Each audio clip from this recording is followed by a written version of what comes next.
전능하사 천지를 만드신 하나님 아버지를 내가 믿사오며 그 외아들 우리 주 예수 그리스도를 믿사오니 이는 성령으로 잉태하사 동정녀 마리아에게 나시고 본디오 빌라도에게 고난을 받으사 십자가에 못 박혀 죽으시고 장사한 지 사흘 만에 죽은 자 가운데서 다시 살아나시며 하늘에 오르사 전능하신 하나님 우편에 앉아 계시다가 저려서 산 자와 죽은 자를 심판하러 오시리라. 성령을 믿사오며 거룩한 공예와 성도가 서로 교통하는 것과 죄를 사하여 주시는 것과 몸이 다시 사는 것과 믿사옵나이다. 아멘. 함께 찬송하겠습니다. 찬송은 252장, 찬송가 252장입니다. 나의 죄를 씻기는 1, 2, 3절, 1, 2, 3절 찬송하겠습니다. 시작. 나의 죄를 씻기는 예수의 피밖에 없네. 나시 정케 하기도 예수의 피밖에 없네. 예수의 흘린 피 날 희게 하오니 귀하고 귀하다. 예수의 피밖에 없네. 나를 정케 하기는 예수의 피밖에 없네. 사죄하는 증거도 예수의 피밖에 없네. 예수의 흘린 피 날 희게 하오니 귀하고 귀하다. 예수의 피밖에 없네. 나의 죄 속하기는 예수의 피밖에 없네. 나는 공로 없으니 예수의 피밖에 없네. 예수의 흘린 피 날 희게 하오니 귀하고 귀하다. 예수의 피밖에 없네.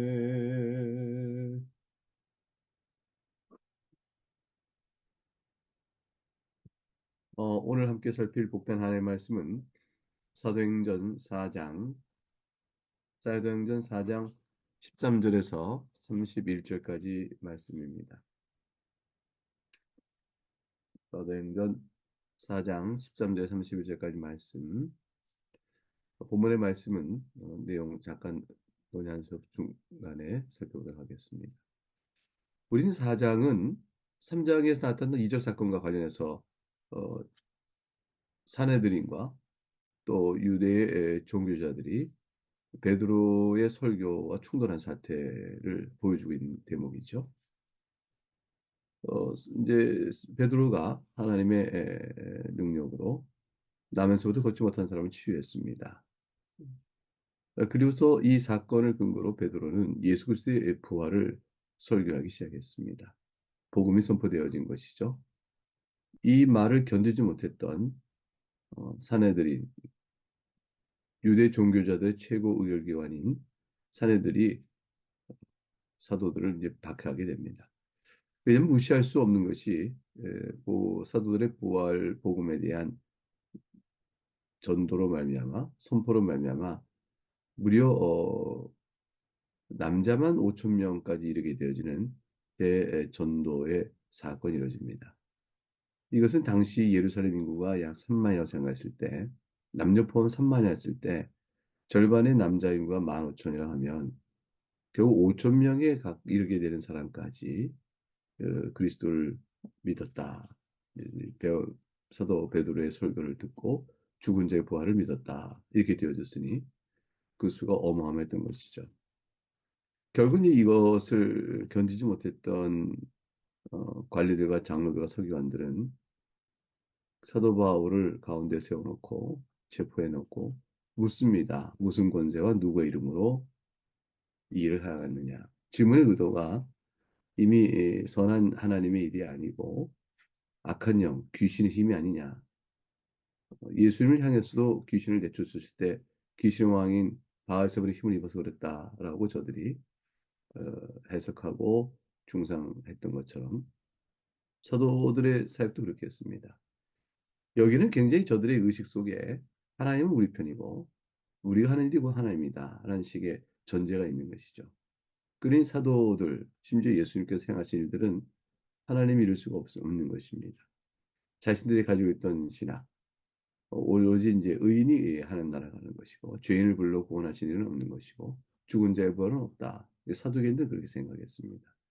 이제 그런 일들 등등등 귀신을 내쫓는 일은 귀신을 힘어서 하는 것이다. 라는 식으로 해석해서 저들은 결코 하나님의 나라와 하나님의 의가 없고 오늘 우리에게만 있다.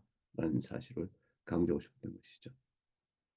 우리는 여기서 주요하게 생각할 일이 있습니다. 어제 우리가 말씀을 통해 배웠던 교훈인데 이것과 오늘 본문이 연결돼 가게 됩니다. 적어도 사도들은 당당했습니다. 첫 번째는 병자를 고친 일은 너희가 생각하던 악한 영의 일이 아니고 하나님의 일이다.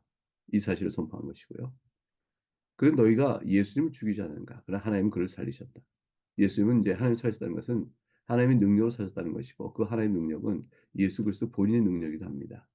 여기서는 그러니까 너희는 예수를 죽였고 하나님께서 살리셨다는 말은 예수님의 부활이 스스로 한 것이냐 성부 하나님에 의한 능력에 의한 것이냐는 신학적인 얘기를 담고 있는 것이 아니고 너희는 악하에 죽였으나 하나님께서 살리셨으니 이 하나님은 곧 성부이기도 하시고 성령이기도 하시고 본인 예수 그리스도 성자 하나님이기도 하십니다. 하나님께서 살리셨는 거죠. 그러니까 그리스도의 부활은 하나님 편 우리 편이다. 너희가 악하다라는 사실을 보여주는 증거가 되는 것이죠. 그리고 이제 병자가 낫는 것은 이 부활 사건에 대한 적용으로 병자를 낫고 죽은 자도 살리게 하는 일이 있는 것인데 그래서 예수 그리스도의 이름으로 되어지니다 하였으므로 이 사실 너희에게는 무엇을 가리키는가?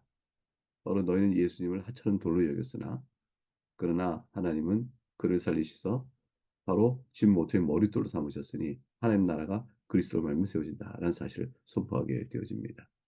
이스라엘의 존재의 구약 경륜 안에서도 이스라엘 존재의 기반이 바로 예수 그리스도였던 것이고요. 실제 이것이 이 땅에 하나님 나라로 실체적으로 임하게 될 때 그 모든 것들은 바로 그리스도 말미암아 되어진다는 사실을 말하고 있는 것입니다. 그러니 결론은 무엇이겠습니까? 천하 사람 중에 구원을 받을 만한 다른 이름은 우리에게 주신 적이 없다라는 놀라운 이 선포가 이루어지게 되는 것이죠. 예수 그리스도 외에는 구원의 길이 없습니다. 이 사실은 우리가 믿는 바요. 그 믿음으로 이렇게 교회가 세워진 것이죠. 그러니까 오순절 성령 강림 사건 이후에 교회가 탄생하고 역사적으로 드러난 이유부터 지금까지 살펴보게 되어지면 결국 우리가 내용을 살필 때 한 가지 성경은 무엇을 의미하나요? 예수 그리스도 그분 그 한 분만이 하나님 나라의 토대가 되고 그분만이 구원이 이루어지고 그분을 통해서 하는 나라가 이루어진다는 사실을 말해주며 세상이 어떻게 요동하더라도 이 사실은 분명한 진리인 것을 증언하고 있습니다. 그래서 역사 속에 이제 교회가 탄생되어졌고 오늘 우리가 구성한 이 교회도 그런 것입니다. 그러니까 우리가 보게 되면 교회가 참 다르죠. 교회는 취미 활동의 동호인 단체가 아닌 것입니다. 그런 주관적으로 사람이 취미에 따라 모이는 것이 아니고 진리의 터여 기둥과 같은 것이라. 하나님께서 함께 하시고 하나님께서 함께 하시니 그것보다 객관적이며 그것보다 확실한 것이 없습니다. 그리고 그걸 통하여 죽은 자의 부활이 선언되어집니다. 그러니 허물과 죄로 죽었던 우리가 다 살아나고 그리고 그 안에서 새 생명 얻고 또 갱신하고 또 거룩해지고 또 하나님을 사랑하며 예배하는 아주 특별한 기관이 성립되어지는 것입니다. 그 교회는 단순히 믿는 자의 무리를 넘어서는 하나님이 세우신 진리와 진리의 기둥과 터인 것으로서의 기관적 의미를 갖게 됩니다. 그 기관적 의미의 외적 형태가 말씀을 전하시는 은혜의 방편에 사역을 감당하는 사역자가 있고 교회의 영적 상태를 돌보는 직분이 세워지게 되어지고 외적 형태를 갖게 되는 것이죠. 그리고 교회 의 질서와 조직 형태를 갖게 되는 것은 객관적인 하나님이 세우시는 기관 형태를 갖게 되어지고 그 안에서 하나님 나라의 영적 여러 그 덕성과 가르침들이 퍼지게 되어지고 연락되어지고 이어지게 되므로 인해서 성도의 아름다운 교제 속에서 교회의 생명력이 나타나게 되어집니다.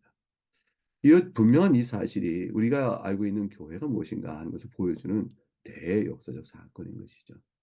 이 교회는 태생부터 지금 우리가 어제 이어 오늘 계속 보는 것처럼 이 세상에 또는 진리하지 못하는 이의 박해와 또 도전 또 시련이 주어지게 되어집니다. 이런 말에 대해서 제사장들 반응이 어땠을까요? 13절부터 말씀의 본문을 우리가 읽어보도록 하겠습니다. 22절까지 오늘 본문의 말씀을 받아들어 읽겠습니다. 그들이 베드로와 요한이 담대하게 말함을 보고 그들을 본래 학문 없는 범인으로 알았다가 이상히 여기며 또 전에 예수와 함께 있던 줄도 알고 또 병 나은 사람이 그들과 함께 서 있는 것을 보고 비난할 말이 없느니라. 명하여 공에서 나가라 하고 서로 의논하여 이르되 이 사람들을 어떻게 할까? 그들로 말미암아 유명한 표적이 나타난 것이 예루살렘 사는 모든 사람에게 알려졌으니 우리도 부인할 수 없는지라. 이것이 민간에 더 퍼지지 못하게 그들을 위협하여 이후에는 더 이상 이 이름으로 아무에게도 말하지 말게 하자 하고 그들을 불러 경고하여 도무지 예수의 이름으로 말하지도 말고 가르치지도 말라 하니 베드로와 요한이 대답하여 이르되 하나님 앞에서 너희 말을 듣는 것이 하나님의 말씀을 듣는 것보다 옳은가 판단하라. 우리는 보고 들은 것을 말하지 아니할 수 없다 하니 관리들이 백성들 때문에 그들을 어떻게 처벌할지 방법을 찾지 못하고 다시 위협하여 놓아주었으니 이는 모든 사람이 그 된 일을 보고 하나님께 영광을 돌림이라. 이 표적으로 병 나은 사람은 40여 세나 되었더라. 하느님의 말씀입니다. 사도들을 붙들어 그들을 위협하여 다시는 그 부활의 복음을 전하지 못하도록 하려고 했습니다. 근데 그들과 대화를 나눠보니 기이한 것이었습니다. 이 학문이 없는 평범한 사람들이 아니었는가? 이 학문이 없다는 것은 율법을 의미합니다. 하나님의 법, 말하자면 요즘 같으면 성경과 신학이죠. 성경과 신학에 대하여 교육받은 적이 없으니 그 무엇을 말하고 논하면 답을 못할 촌놈이요. 평범한 사람들인 줄 알았는데 아니 이 시골 촌사람 같이 여겼던 이 사람들이 랍비 교육도 받지 못한 사람이 어떻게 저렇게 하나의 말씀에 아주 해박하여 시편과 요엘 선지자들 줄줄 인용하며 그를 인용하여 말로 기억하여 설명하며 그를 해석해내는 것이 보통 실력이 아닌 것을 알게 되어졌습니다. 아주 기이하게 여겼죠. 그러니 그 해석에 대해서 논박하고 토론하려고 하는데 그들의 학문의 수준이 비범했습니다. 어떻게 사도들은 그렇게 오히려 사내들인 저들 앞에서 당당하게 성경을 풀어낼 수 있었을까요? 그게 바로 예수 그리스도께서 가르치신 교육의 효과죠. 예수께서 3년 동안 데리고 다녔으며 그들이 보여줬던 가르침과 이적의 모든 것들을 통해서 저들은 증거를 받고 그래도 깨닫지 못한 저들에게 부활하신 주님께서 승천까지 저들을 불러 모아 40일 동안 하나님 나라에 대해서 가르쳤습니다. 그 부활의 증거를 봤던 저들은 예수님께서 공생 기간 동안 행하신 모든 가르침과 표적과 기사가 어떤 것을 의미하는지 이제 조각조각 퍼즐을 맞춰서 이해하게 되어졌고 구약 성경을 통한 하나님 나라에 관한 중요한 예수 그리스도 중심적 해석에 대한 그 틀들을 완전히 익혔던 것입니다. 그래서 저들은 이제 성경을 통하여 풀어내 가르치는 일에 탁월성을 갖게 된 것이고 당당히 말했으며 더군다나 이제는 예수 그리스도의 부활을 증언하는 자여 동시에 병 낫는 사람의 치유 사건이 이뤄진 것까지 그들의 행함으로 이 말을 전하게 되어지니 베드로의 말은 당당했습니다.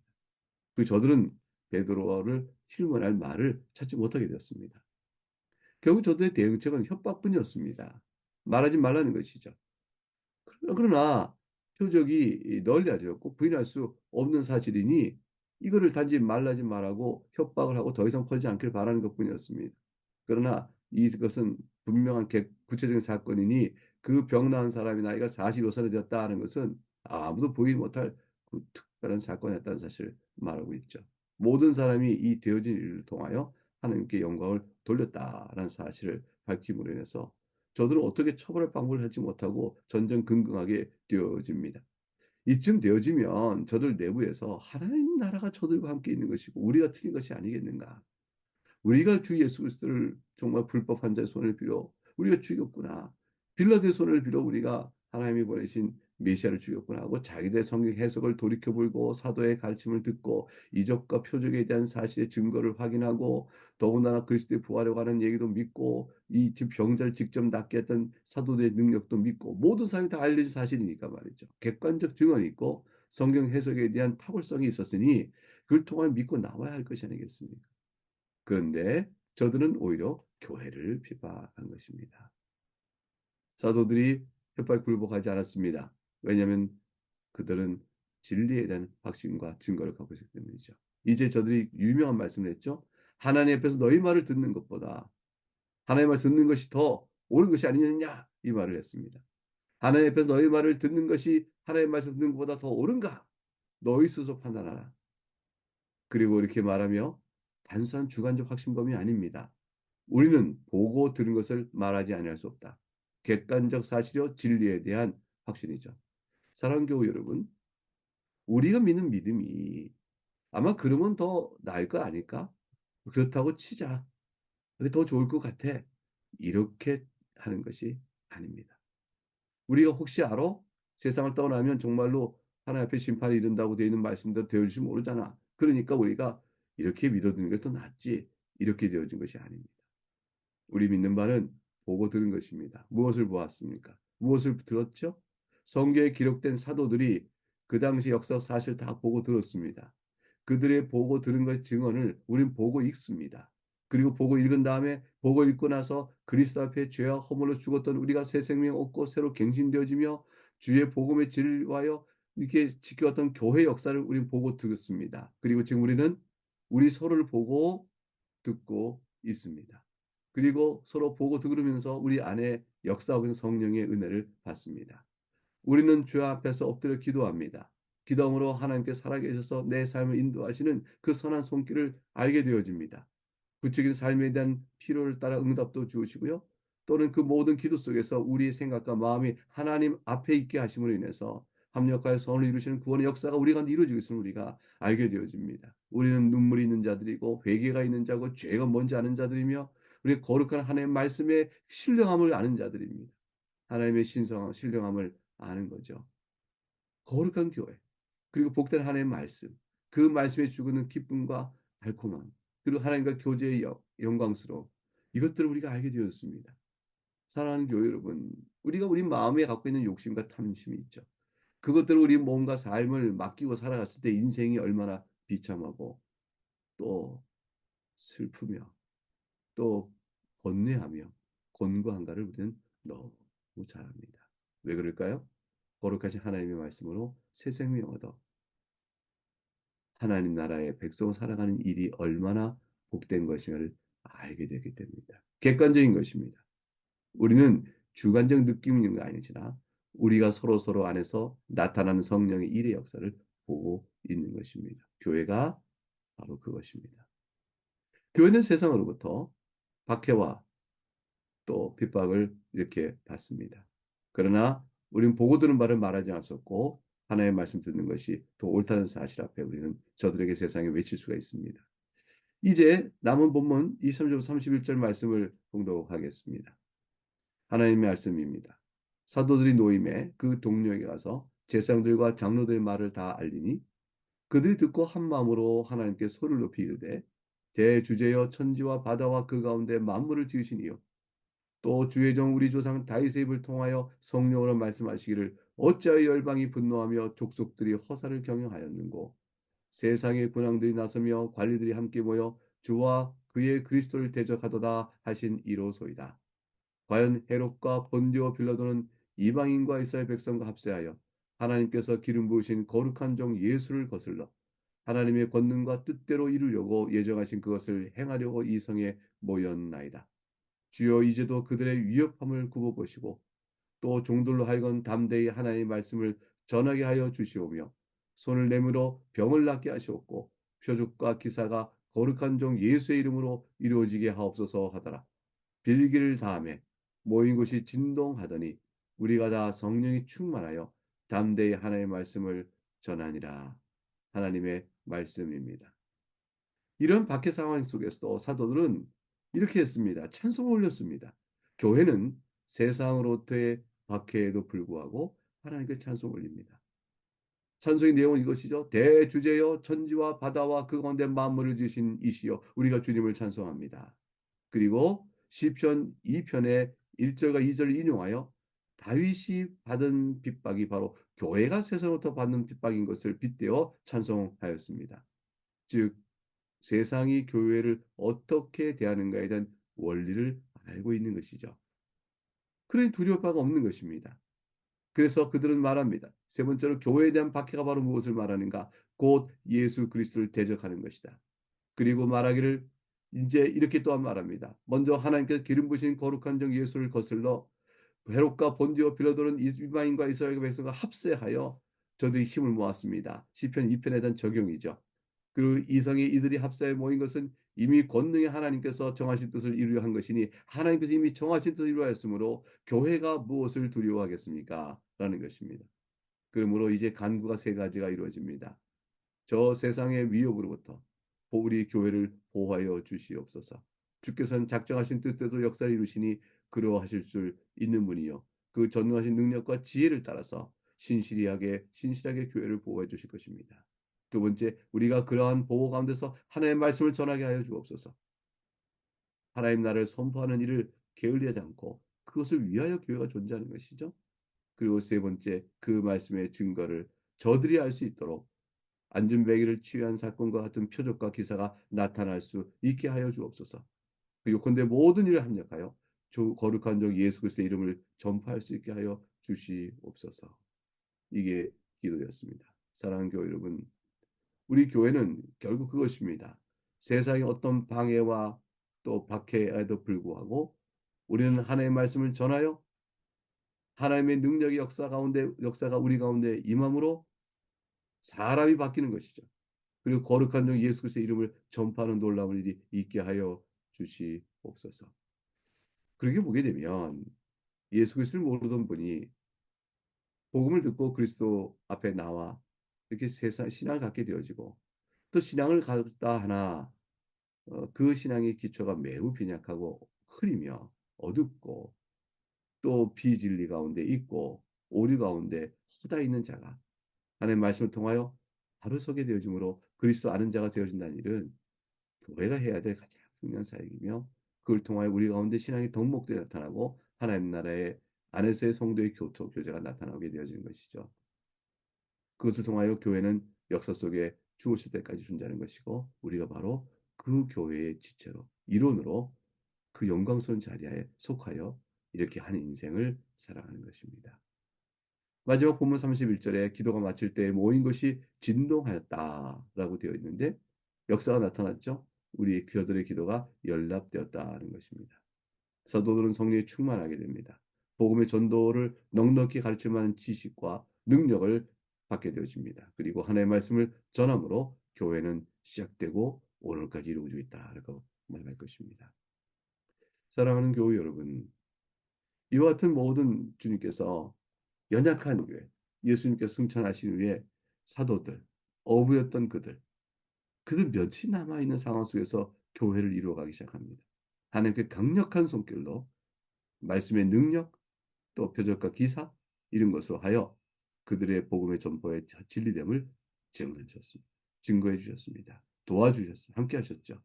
그래야 교회가 토대를 이루어 세워지게 되어지면서 오늘까지 우리에게는 성경이 주어지고 말씀의 능력이 역사하고 교회를 이루게 됩니다. 여러분과 저는 다 그 능력 안에서 주 앞에 나오게 되는 부름받은 하나님 택하신 백성들인 겁니다. 그러니 우리가 한 인생을 살 때 어떠한 모양과 어떤 감사로 살아야겠습니까? 담대함으로 기쁨으로 주 앞에서 넉넉히 한 인생의 여러 일들을 감당해 살아갈 수 있는 여러분 될 수 있기를 주의 이름으로 축복합니다. 이제 함께 기도하겠습니다. 하나님 아버지 감사합니다. 큰 사랑 가운데서 우리를 붙드셔서 이렇게 교회에 속하여 하나님 앞에 나가는 그리스도 안에 속한 자로 서 계심을 감사합니다. 이 일을 역사 속에 드러내시며 구원의 역사를 행하실 때에 과연 교회 태생부터 어떻게 진행됨을 보게 되면서 특별히 세상으로부터 또 하나님의 말씀을 맡은 자라 하는 자들로부터 교회가 핍박받는 그런 일들을 보게 되었습니다. 그런 것이다라는 걸 생각하면서 진리의 말씀 안에 거하게 되고 하나님을 그리스도 말미암아 바로 알게 되지며 천하 사람 중에 구원받을 만한 다른 이름이 없는 우리 주 예수 그리스도 그분을 믿고 따르는 것이 과연 너희들의 말을 듣는 것이 옳은가 하나님의 말씀 듣는 게 옳은가라는 그 말 앞에서 하나님의 말씀 앞 진리 붙들고 있는 우리들이 얼마나 담대해야 될 것인가를 생각하게 되어집니다. 이곳에 우리가 하나가 되어 의인의 무리에 있게 하심을 참으로 감사합니다. 예수 그리스도 안에서 죄 사함 받고 예수 그리스도로 말미암아 의로운 자로 영생을 기업으로 받으며 또한 하나님의 자녀로서 영생을 상속받는 자로 세워주시니 참으로 감사합니다. 이 믿음으로 우리의 어렵고 슬프고 또 이 인생을 잘 감당하는 자가 되게 하여 주옵소서. 귀한 사랑에 감사하고 우리 주 예수 그리스도 이름으로 기도합나이다. 아멘. 주님 가신 기도를 우리가 함께 주 앞에 올리겠습니다. 하늘에 계신 우리 아버지여 이름이 거룩히 여김을 받으시오며 나라가 임하시오며 뜻이 하늘에서 이루어진 것 같이 땅에서도 이루어지이다. 오늘 우리에게 일용할 양식을 주시옵고 우리가 우리에게 죄 지은 자를 사하여 준 것 같이 우리의 죄를 사하여 주시옵고 우리를 시험에 들게 하지 마시옵고 다만 악에서 구하시옵소서. 나라와 권세와 영광이 아버지께 영원히 쌓옵나이다. 아멘.